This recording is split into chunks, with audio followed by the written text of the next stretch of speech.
Star plus लेकर आ रहा है एक नया शो जिसका नाम है माटी से बंधी एक डोर, स्टारिंग ऋतुजा बागवे एंड अंकित गुप्ता। तो आइए मिलते हैं शो की कास्ट से। सबसे पहले आप सबका स्वागत है मीडिया में। नया शो है, नए शो के बारे में कुछ बताइए, अपने किरदार के बारे में कुछ बताइए, किस तरह का किरदार रहने वाला है। सबसे पहले थैंक यू सो मच तो शो के बारे में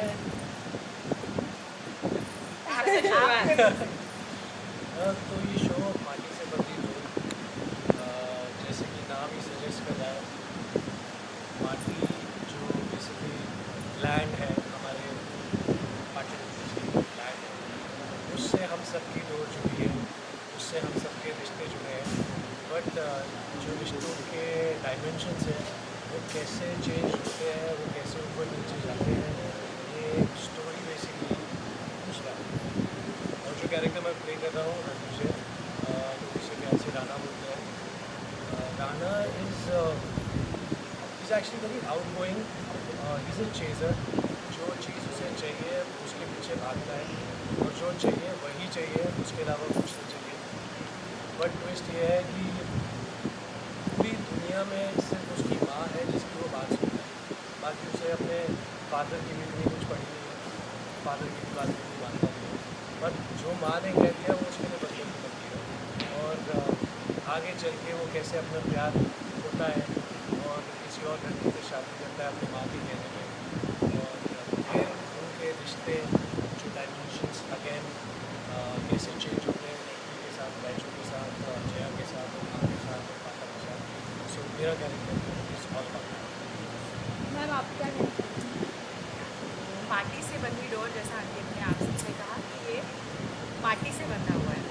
बेसिकली मोहिते पाटिल एक किसानों की फैमिली है। हमारे घर में जो आने वाली बहू है वो भी एक किसान है। तो मैं जो कैरेक्टर प्ले कर रही हूँ इनका नाम है वसुंधरा पाटिल। तो वसुंधरा भी वैजू की तरह ही एक फार्मर थी, एक शेतकरी थी। तो हालांकि हमारा बेटा जो है रणविजय अभी शहर में सीख रहा है, वहाँ पढ़ रहा है, लेकिन उसकी डोर माटी से कैसी बनती है ये आगे जाके शो में हमें पता चलता है जब वो हमारे साथ आएगा, और आगे जैसे जैसे स्टोरी एक एक एपिसोड होगा आपको पता चलेगा। दूसरी बात ये है कि माटी से बंधी डोर का मुझे सबसे बड़ा एक ख़ास बात ऐसी लगती है कि सारे कलाकार जितनी हमारी टीम है वो बहुत बढ़िया टीम है। सारे कैरेक्टर्स एक से एक है। आपको हर एक कैरेक्टर को देखने के बाद ये पता चल लगेगा कि येस, रणविजय ऐसा ही होना चाहिए था, बैजू ऐसी ही होनी चाहिए थी। मेरे हस्बैंड का जो काम कर रहे हैं राज प्रेमी जी,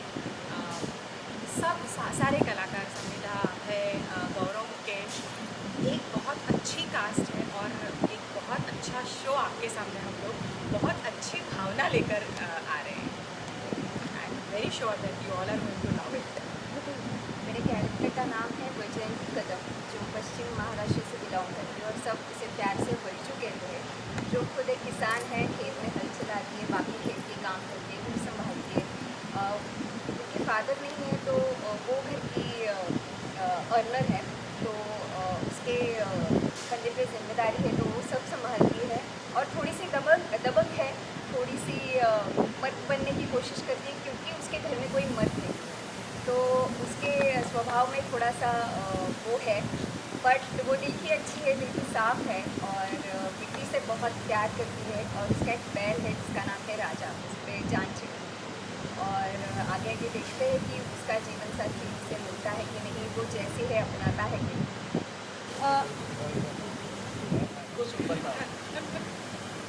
और पश्चिम महाराष्ट्र से वैजू बिलोंग करती है और मैं खुद महाराष्ट्रियन हूँ, तो ऐसा मराठी तड़का बीच बीच में हम देते रहते हैं। तो जैसे फिर में देखा है आप सबने की लय भारी होता, आमची सिरियल पण लय भारी। अंकित, आपने कुछ मराठी सीखी? सीख रहा हूँ बीच बीच में, जैसे लय भारी सीखा,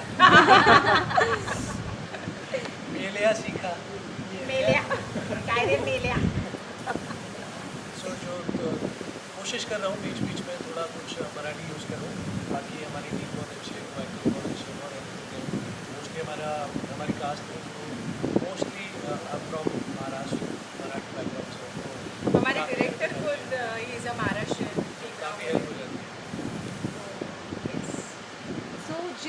प्रोमो में देखा कि आप कहीं से आ रहे हो पर आप देखते हो उनको तो माटी से जो है जुड़ी हुई होती हैं, बट आप उनको देख के भाग जाते हो। तो एग्जैक्टली क्या स्टोरी लाइन होने वाली है? लव एंड हेट रिलेशनशिप है, क्या है? देखो, एक्चुअली जो वो दिखाया है उसमें इट्स अ प्रोमो ना, तो थोड़ा सा ट्विस्ट डालना पड़ता है, बट वो क्यों भागेगा वो आपको एपिसोड देख के पता चलेगा।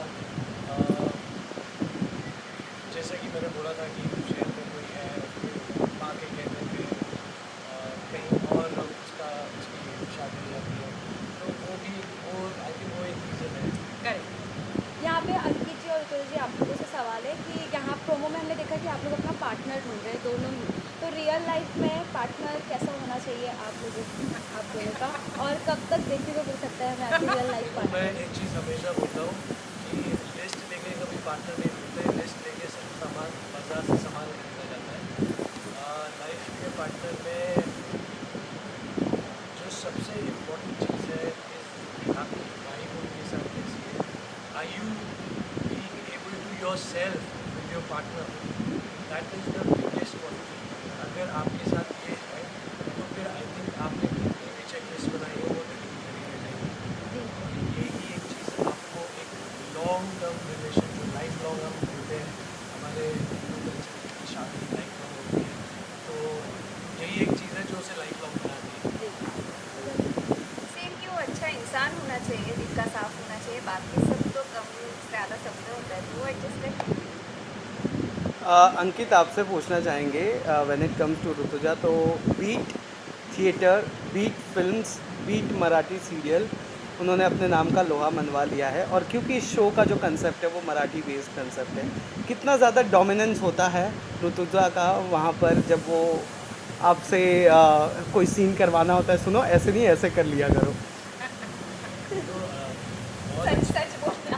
सच बोलो, बहुत अच्छी एक्ट्रेस है, और इनका नेशनल अवार्ड भी अभी अनाउंस हुआ है, अब आया है मिलेगा मिलेगा। नेशनल अवार्ड भी। सो बेसिकली मैं एक स्टोरी आपको बताता हूँ।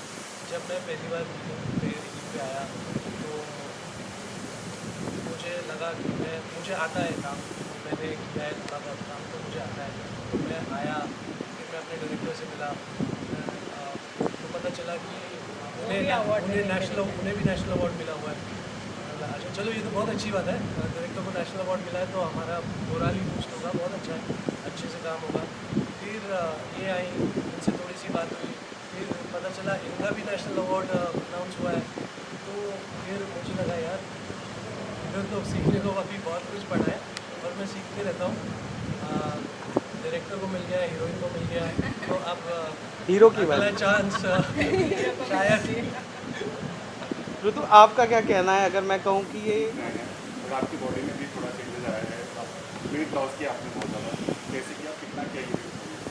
मैंने कुछ साथ अराउंड 7 किया है। उसका एक रीज़न ये भी था कि स्टार्टिंग फ्रॉम कॉलेज, तो थोड़ा सा कॉलेज गिरना ज़रूरी है, उसके लिए बहुत मुश्किल एक्चुअली, ज़्यादा मुश्किल ये है कि मैं बहुत टाइम से फिटनेस में हूँ, बहुत टाइम से मैं फिटनेस एक्टिविटीज़ करते रहता हूँ। कैसे किया ये बहुत एक इम्पोर्टेंट चीज़ है। मैं ये चाहता हूँ कि आई थिंक सब लोग को फॉलो करना चाहिए, because it is actually a miracle. मेरे लिए बहुत ही अच्छा वर्क करता है। It's called intermittent fasting. बहुत सारे लोग इसके बारे में जानते हैं, बहुत सारे लोग फॉलो कर रहे हैं, बट ये जो इंटरमिटेंट फास्टिंग है, अगर आप देखोगे तो हमारे एंसेस्टर्स बहुत टाइम से, बहुत पहले से ये करते थे।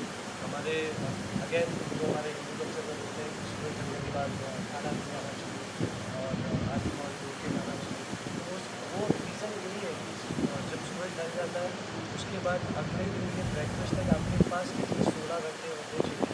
तो ये जो पुराना जो हम लोग बीच में जो सारी चीज़ें भूलते थे, जो घर का बना खाना, जो ऑर्गेनिक फूड हम लोग भूलते थे, वो सब चीज़ें वापस आ रही हैं, और अब उन्हें सुपर फूड में डाल दिया जाता है। ज्वार, रागी, बाजरा, मिलेट्स, चुलाई, तो ये सब चीज़ें अब दोबारा वापस आ रही हैं और सुपर फूड में आ रही हैं। तो मैं सबको बोलूँगा कि प्लीज़ 23 साल की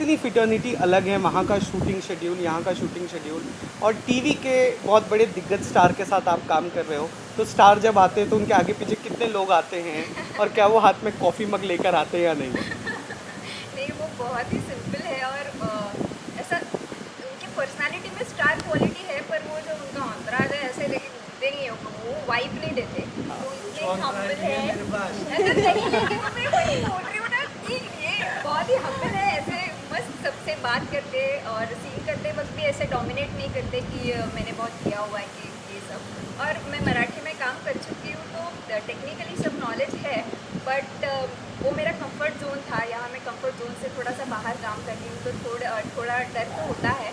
सो वो बीट करके काम करने की